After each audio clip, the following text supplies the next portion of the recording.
ഇതിലേക്ക് ഒരു 200 ഗ്രാം വെള്ളക്കടല പുഴുങ്ങിയത് കേട്ടോ, കഴുകി വാരി പുഴുങ്ങിയത് ഒരു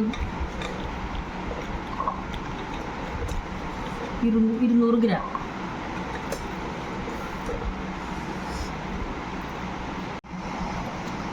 ചെറിയ കുക്കമ്പർ ഞാൻ ചെറുതായിട്ട് ചോപ്പ് ചെയ്തെടുത്തിട്ടുണ്ട്. ചെറിയൊരു ക്യാരറ്റ് ചെറുതായിട്ട് ചോപ്പ് ചെയ്തെടുത്തിട്ടുണ്ട്. ചെറിയൊരു തക്കാളി ചോപ്പ് ചെയ്തെടുത്തിട്ടുണ്ട്. പിന്നെ മല്ലിയില കുറച്ച്, പിന്നെ നമ്മുടെ സവാള ചെറുതായിട്ട് കട്ട് ചെയ്തെടുത്തിട്ടുണ്ട്. ഒരു ചെറിയ പച്ചമുളക് കട്ട് ചെയ്തെടുത്തു. ഇതിലെല്ലാ ഐറ്റം ഞാൻ ഈ കടലേക്ക് സെർവ് ചെയ്യണേണ്. അതായത് ക്യാരറ്റ്, കുക്കമ്പർ, ഇത് തക്കാളി, പച്ചമുളക്, സവാള, ഒരു 1/2 ടീസ്പൂൺ നാരങ്ങ നീര് ഒഴിക്കണേ കേട്ടോ. നാരങ്ങ നീര്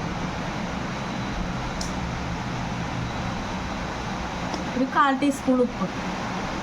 ഇതെല്ലാം പാകത്തിന് വേണം കേട്ടോ. ഓരോ എടുക്കണേന് ഇൻഗ്രീഡിയൻസിൻ്റെ അളവനുസരിച്ച് വേണം നമ്മൾ ഉപ്പും ചെറുനാരങ്ങ നീരും ഇടാൻ വേണ്ടി.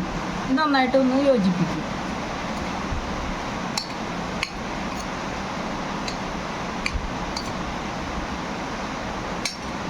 കുറച്ച് ഞാൻ മല്ലിയില ആഡ് ചെയ്യണേ.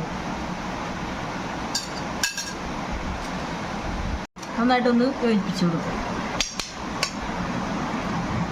ചാറ്റ് മസാല ഉണ്ടെങ്കിൽ യൂസ് ചെയ്യാം കേട്ടോ. ഞാനിവിടെ ചാറ്റ് മസാല ഇട്ടിട്ടില്ല. ഞാനിവിടെ തയ്യാറാക്കിയേക്കണത്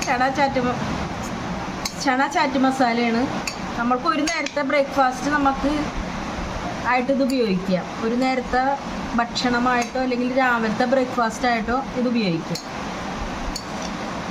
നിങ്ങൾക്ക് ഇഷ്ടമായി ലൈക്ക് ചെയ്യുക, കമൻറ്റ് ചെയ്യുക, ഷെയർ ചെയ്യുക, സബ്സ്ക്രൈബ് ചെയ്യുക.